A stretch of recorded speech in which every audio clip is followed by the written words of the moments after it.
एक लड़का था, बिहार से आया था। सपना था बस एक बार सिल्वर स्क्रीन पर चमकना। उसने चमक कर दिखाया भी, लेकिन जिस इंडस्ट्री में वो चमका उसी इंडस्ट्री ने उसे धीरे धीरे बुझा दिया। और जिन लोगों ने उसे बुझाया, आज उनकी अपनी रोशनी जा रही है। दोस्तों, आज की कहानी सुनते वक्त रोना आ सकता है, गुस्सा आ सकता है और शायद एक पुराना जख्म फिर से ताज़ा हो सकता है।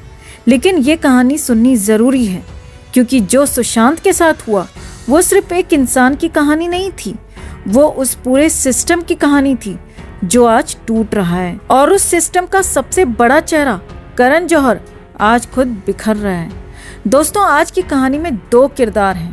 पहला किरदार एक लड़का जो सच में टैलेंटेड था, जिसने कभी किसी का दामन नहीं थामा, जो अपने दम पर लड़ा, अपने दम पर चमका और फिर एक दिन चला गया। दूसरा किरदार एक आदमी जिसने पूरी जिंदगी दूसरों को आगे बढ़ाने का नाटक किया, लेकिन असल में सिर्फ अपना साम्राज्य बनाता रहा। पहले किरदार का नाम है सुशांत सिंह राजपूत, दूसरे किरदार का नाम है करण जौहर। और आज हम वो कहानी बताएंगे जो बॉलीवुड ने हमेशा छिपाई। दोस्तों, जरा एक पल के लिए आंखें बंद करिए। सोचिए एक ऐसे लड़के को जो पटना से निकला, जिसके पास न कोई फिल्मी बैकग्राउंड था, न कोई गॉडफादर था, न कोई धर्मा प्रोडक्शंस थी। सिर्फ एक चीज थी उसके पास, जिद। और वो जिद इतनी रॉ थी, इतनी रियल थी कि उसने पूरे देश को रुला दिया। MS धोनी बना तो लोग थिएटर में रोए, छिछोरे बनाई तो लोग अपने यारों को याद करके रोए, केदारनाथ में वो पहाड़ पर खड़ा था तो लोगों को लगा जैसे वो खुद वहाँ है। ये था Sushant Singh Rajput, real, raw, rare. लेकिन दोस्तों, बॉलीवुड में रियल टैलेंट की कोई कीमत नहीं होती। कीमत होती है कनेक्शंस की, कीमत होती है किसके घर चाय पीते हो उसकी, कीमत होती है किसके शो में आते हो उसकी। और सुशांत, वो किसी के घर पर चाय पीने नहीं गए, वो किसी शो में जाकर झूठी तारीफें नहीं करते थे, वो सिर्फ काम करते थे। और यही उनकी सबसे बड़ी गलती थी इस इंडस्ट्री की नज़र में। दोस्तों, साल 2019 कॉफ़ी विद करण इंडिया का सबसे ग्लैमरस चैट शो, जहां बॉलीवुड के बड़े बड़े नाम आते हैं, हंसते हैं, ठहाके लगाते हैं और एक दूसरे की पीठ थपथपाते हैं। उस एपिसोड में गेम था, बॉलीवुड में किसे काम नहीं मिलना चाहिए। और उस गेम में हंसते हुए मजाक की तरह सुशांत सिंह राजपूत का नाम लिया गया।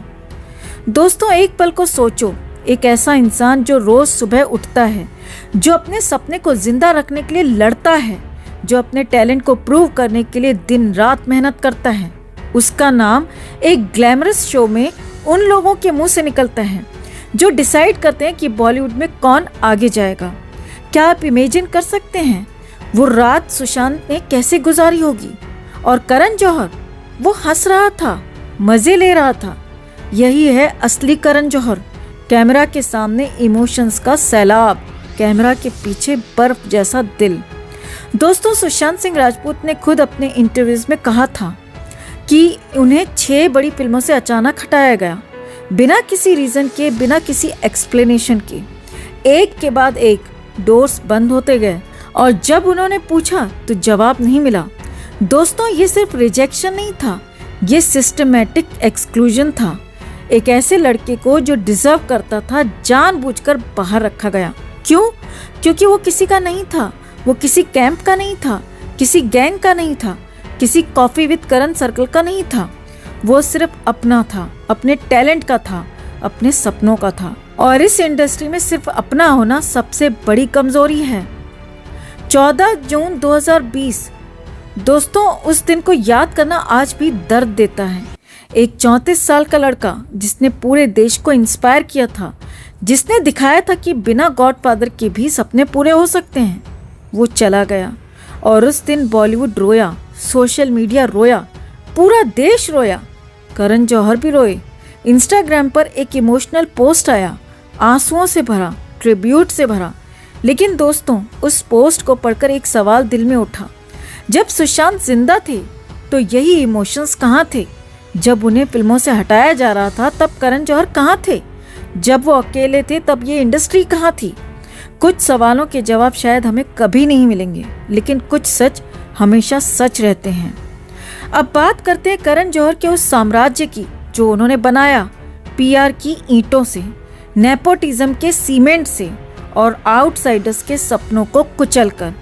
फॉर्मूला था इनका बहुत सिंपल, एक नेपो किड लो, धर्मा प्रोडक्शंस में साइन कराओ, कॉफी विद करण में बुलाओ, तारीफों के पुल बांधो, पेड पीआर से रिव्यूज खरीदो और अगर फिल्म फ्लॉप भी हो ओटीटी राइट्स बेचकर प्रॉफिट निकाल लो। आउटसाइडर्स, उनके लिए कोई फॉर्मूला नहीं था, उनके लिए सिर्फ दरवाजा बंद था। और इस सिस्टम को करण जौहर ने इतने प्यार से बनाया था, इतना केयरफुली मेंटेन किया था कि उन्हें लगा ये साम्राज्य हमेशा रहेगा। लेकिन दोस्तों, हर साम्राज्य एक दिन गिरता है। धर्मा प्रोडक्शंस की लास्ट 10 फिल्म्स 8 इतनी बुरी तरह फ्लॉप हुई कि बजट भी रिकवर नहीं हुआ। कलंक करोड़ों डूबे बिना कोई निशान छोड़े। लाइगर 90 करोड़ लगाए, 60 करोड़ मिले। सेल्फी 100 करोड़ लगाए, सिर्फ 23 करोड़ मिले। भाई ये तो खुद के साथ डकैती है। जिगरा 90 करोड़, सिर्फ 33 करोड़। योद्धा 55 करोड़, 35 करोड़। धड़क 2 60 करोड़, 30 करोड़। दोस्तों, ये सिर्फ बॉक्स ऑफिस नंबर्स नहीं है, ये उस सिस्टम का कोलैप्स है जो सोचता था कि पीआर सब कुछ बेच सकता है। और रिजल्ट 2024 में धर्मा प्रोडक्शंस को अपनी 50% हिस्सेदारी बेचनी पड़ी। वही धर्मा जो कभी बॉलीवुड की सबसे ताकतवर प्रोडक्शन हाउस थी, आधी बिक गई। बिना किसी पीआर कैंपेन के, बिना किसी कॉफी विद करण एपिसोड के, बिना किसी पेड रिव्यू के चुपचाप आधी बिक गई। और फिर वो हुआ जो करण ने सपने में भी नहीं सोचा था। जानवी कपूर, जिन्हें करण ने लॉन्च किया, जिनकी हर फिल्म में करण ने इन्वेस्ट किया, जिनके लिए करण ने सारा अली खान को पब्लिकली एम्बैरेस किया था, चली गई दूसरी एजेंसी में। टाइगर श्रॉफ चले गए। कार्तिक आर्यन नवंबर 2025 में आए, जनवरी 2026 में चले गए, सिर्फ 2 महीने। और करण ने कहा, nobody is loyal in this business. Loyalty का लेक्चर आप दे रहे हो। सुशांत लॉयल थे अपने टैलेंट के साथ, सुशांत लॉयल थे अपने फैंस के साथ, सुशांत लॉयल थे अपने सपनों के साथ। उन्हें क्या मिला? और अब वही करण जौहर जिन्होंने 28 साल में सिर्फ 7 फिल्में डायरेक्ट की, जिसमें से सच में हिट सिर्फ 3 थी, जो आज भी हर पॉडकास्ट में 1998 की कुछ कुछ होता है का जिक्र करते हैं। भाई 27 साल हो गए, कुछ नया नहीं बना क्या? वही करण जौहर जिन्होंने कॉफी विद करण को पीआर का सबसे बड़ा हथियार बनाया, जिसे चाहो स्टार बनाओ, जिसे चाहो इनविजिबल कर दो। वही करण जौहर आज कह रहे हैं Bollywood should stop doing PR. Karan ji, ये जोक है या कन्फेशन? भाई ये वैसे ही है जैसे ट्रैफिक जाम बनाने वाला खुद कहे, इस शहर में गाड़ियां बहुत हैं। करण जी, शुरुआत खुद से कीजिए। कॉफी विद करण बंद कीजिए, पेड पीआर बंद कीजिए और एक अच्छी फिल्म बनाइए बिना किसी नेपो किड की। देखते हैं कितनी चलती है। दोस्तों, आज की वीडियो यहाँ खत्म होती है, लेकिन जाने से पहले हम आपसे एक बात पूछना चाहते हैं। सुशांत सिंह राजपूत को गए 5 साल हो गए, लेकिन आज भी जब उनकी स्माइल याद आती है, जब MS धोनी का वो लास्ट शॉट याद आता है, जब छिछोरे का वो सीन याद आता है, दिल भारी हो जाता है। तो कमेंट में बस बताइए इतना, अगर सुशांत आज होते और ये इंडस्ट्री उनके सामने घुटने टेक रही होती तो वो क्या करते? आगे बढ़ते या माफ़ कर देते? बस यही लिख दीजिए। और अगर आपको लगता है कि सुशांत की कहानी लोगों तक पहुंचनी चाहिए तो इस वीडियो को शेयर कीजिए। उनकी याद को जिंदा रखना हमारी जिम्मेदारी है। दोस्तों, करण जौहर की कंपनी आधी बिक गई, उनके नेपो किड्स चले गए, उनका पीआर एम्पायर हिल रहा है, लेकिन सुशांत सिंह राजपूत आज भी लोगों के दिलों में जिंदा हैं। कोई पीआर नहीं चाहिए उनको, कोई पेड रिव्यू नहीं चाहिए, कोई कॉफी विद करण नहीं चाहिए। बस हम हैं और हमारी यादें हैं, और शायद यही सबसे बड़ी जीत है, किसी भी पीआर से बड़ी। मिलते हैं अगली खबर में, तब तक वीडियो को लाइक और शेयर कर अपना प्यार और सपोर्ट जरूर दिखाएं।